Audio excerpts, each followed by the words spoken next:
안녕하세요. 안전한 투자로 편안한 노후 준비 중경투 TV입니다. 네, 1월 15일 월요일입니다. 비트코인 42,300달러, 이더리움 2,500달러 마이너스 1%, 솔라나 리플 횡보에 에이다 아발란체 마이너스고, 이더리움 클래식은 마이너스 7% 하락 가파르게 나오고 있습니다. ETF 승인 이후 이번 주부터 미국 기업들 어닝이 시작되고요. 1월 18일 TSMC 어닝, 1월 23일 마이크로소프트, 넷플릭스, 24일 테슬라하고 ASML 어닝이 있습니다. 연중 고금리의 실적 줄어들 가능성이 있고, 중동, 예멘 후티 반군, 미국 선박 공격하면서 글로벌 물류 대란이나 전쟁 공포는 재부각이 되고 있고요. 고금리의 기업들 실적 부진이나 전쟁 리스크는 2022년부터 계속해서 나오던 요인이라서 나스닥 당장의 영향은 적습니다. 하지만 이런 리스크 나올 때는 투자자들도 좀 더 지켜보자는 관망세로 전환할 가능성이 높고요. 때문에 비트코인 ETF 통과는 되었지만 잠시 주춤한 상태죠. 비트코인 자체만으로는 ETF 기대감에 가격이 이미 많이 올랐고 대량의 롱 포지션 걸려있으면서 빠른 상승도 무거운 상태입니다. 이번 주 가장 큰 이벤트는 1월 19일 있는 미국 임시 예산안 협상과 애플의 MR 헤드셋 비전 프로의 사전 예약이고요. 중동 리스크로 임시 예산안 통과 그냥 지나칠 수도 있는 이슈인데, 연말 미국 대통령 대선에서 공화당이 입지를 가져가려면 예산안처럼 큰 이슈는 협상 안 하는 게 필요한 거고요. 대신에 임시 예산안 통과가 불발되면 코인뿐만 아니라 나스닥 역시 마이너스 3% 이상 큰 하락이 나올 수 있습니다. 작년 3월 미국 중소은행 파산처럼 급락을 하는 거죠. 작년 10월 메카시 의원 미국 의회 역사상 최초로 사퇴시키고 새롭게 부임한 트럼프 강경파인 마이클 존스 의장이 몇 달 동안 얼마나 당내 의견 결집을 시켰냐가 1월 19일 미국 임시 예산안 통과 여부에 중요한 이슈가 될 듯합니다. 중동 전쟁은 이스라엘에 이어서 홍해 사태까지 확대가 되면서 심각해지고 있는 상태이고요. 기존에 홍해 진화는 선박만 공격하다가 이제는 호르무즈 해역 여기 구간도 이란 지원으로 후티 반군 공격 중이라고 하고요. 테슬라 주가 하락은 메인 이유가 될 만큼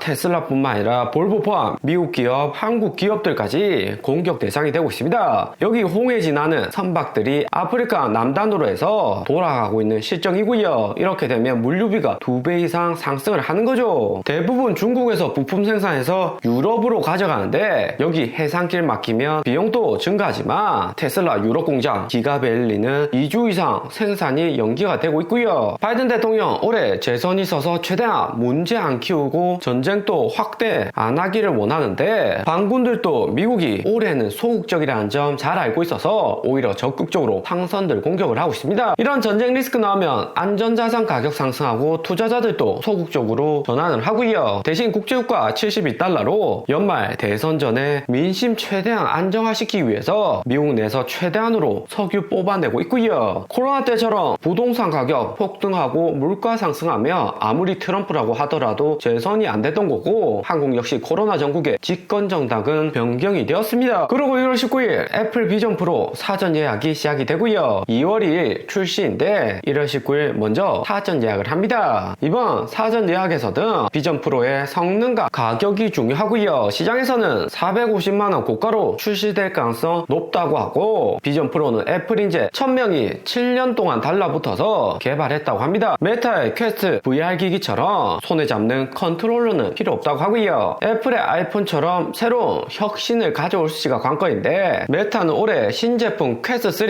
출시했지만 판매량 예상보다 3분의 1로 저조하고 성능도 안 좋다고 혹평이 쏟아지고 있습니다. 대신에 메타는 SNS 주력 회사이기 때문에 제품 생산은 애플보다 못할 가능성이 매우 높죠. 애플은 1980년부터 컴퓨터 만들었고, 애플 아이폰도 실제로 보면 한국, 중국 스마트폰과 비교 안 되게 마감이나 제품 완성도는 글로벌 1등입니다. 애플 주가 상승세도 주춤한 상황인데 450만짜리 비전 프로가 어떻게 출시되는지가 향후 애플 주가 향방에도 중요한 거고요. 정말로 시장 기대 이상으로 출시되고 아이폰처럼 누구나 사용해야 된다 사전 예약 쏟아지면 애플 주가나 코인에게도 호재로 작용을 할 수 있습니다. 자산 시가총액 순위를 보면 애플은 지난주 마이크로소프트에게도 밀려서 시가총액 순위 3위로 내려갔고요. 애플하고 마이크로소프트 시가총액 왔다 갔다는 하지만 코로나 이후 마이크로소프트는 AI 인공지능에 공격적으로 투자 계속해서 호재 나오고 주가도 신고가 만들고 있습니다. 반면에 애플은 아이폰 대량 소비하는 중국이 경기 침체로 소비가 줄어들고 애플의 주력 상품인 아이폰 역시 큰 혁신이 없으면서 주가 또한 힘없는 모습이고요. 비전 프로 신제품으로 돌파구를 찾는다는 건데 이번 주부터 2월 초 애플 주가 결판이 날 듯 합니다. 그리고 우리 비트코인은 시가총액 820빌리언으로 시총순위 11호 랭크가 되었고요. 작년 16,000달러까지 비트코인 바닥 찍으면서 잊혀진 자산 클래스에서 재상승할 수가 있습니다. 블렐로 ETF 출시가 비트코인의 플러스 요인이 되었고 미국에서도 드디어 인정받는 자산이 된 거고요. 코인은 미국 입장에서 관리만 잘 된다면 긍정적인 자산입니다. 미국이 매년 천문학적으로 찍어내는 달러를 부동산 주식만 기존에 흡수를 해줬는데 이제는 코인까지 이동하면서 미국 달러 위치는 더욱 공고해진 거고요. 거기에 글로벌 1등 바이낸스 장펑자오 창업자까지 출국 금지시키고 FTX 거래소 샘뱅크먼도 구금한 상태이기 때문에 코인 시장 혹시나 모를 리스크를 최소한으로 줄이고 있습니다. 비트코인 1월 ETF 출시 이후 수익 실현에 상승세는 주춤하지만 연말까지 우상향하면 바이든 대통령 재선에도 긍정적인 거고요. 코인에서 거래량 가장 많은 선물 시장 보면 1등은 CME로 미국 시카고 선물 거래소가 1등을 차지하고 있습니다. 창펑차오 출국 금지와 블렐라 ETF 출시 이후 선물 자금도 미국 내 가장 많이 거래가 일어나고 있고요. 코인 패권을 미국이 가져온 거죠. CME가 12만 개 비트코인 지난주 거래량 났고 2등 바이낸스 10만 개 바이비트 7만 개로 CME가 1등 자리 굳건히 지키고 있습니다. 거래량이 가장 많다는 것은 큰 금액도 자유롭게 거래가 가능하고 혹시나 모를 거래소 파산 리스크에서 자유로울 수가 있고요. FTX 거래소가 2022년 파산되기 전에 3위 거래소였는데도 코인 가격 급락하니까 속수무책으로 파산되었죠. 연말로 갈수록 코인 거래 자금도 안전한 CME 시카고 거래소로 이동할 가능성이 확실해지고 있습니다. 바이낸스 바이비트가 기존의 비트코인 거래뿐만 아니라 혁신적인 새로운 전략이 필요한 거죠. 그리고 지난주 블렐락 CEO 레리 핑크 인터뷰가 있었습니다. 비트코인 현물 ETF 출시 기념하면서 CNBC 출연을 했는데 이분이 레리 핑크이고 유태인으로 미국 ETF 펀드 회사 1등 CEO이고요. 바이든 백악관까지 움직일 수 있는 인물이라 해도 과언이 아니죠. 레리 핑크 한마디 한마디는 JP모건 다이먼처럼 뻔한 발언하는 인물과는 다릅니다. 말 한마디 한마디가 무게 있고 워렌 버핏처럼 신뢰도도 높고요. 작년 10월에도 CNBC 인터뷰 나와서 비트코인 ETF 필요하다고 출시할 거다 이야기를 한 다음 결국에는 반대 의견 다 밀어붙이고 1월에 출시를 시켰습니다. 이번 인터뷰에서는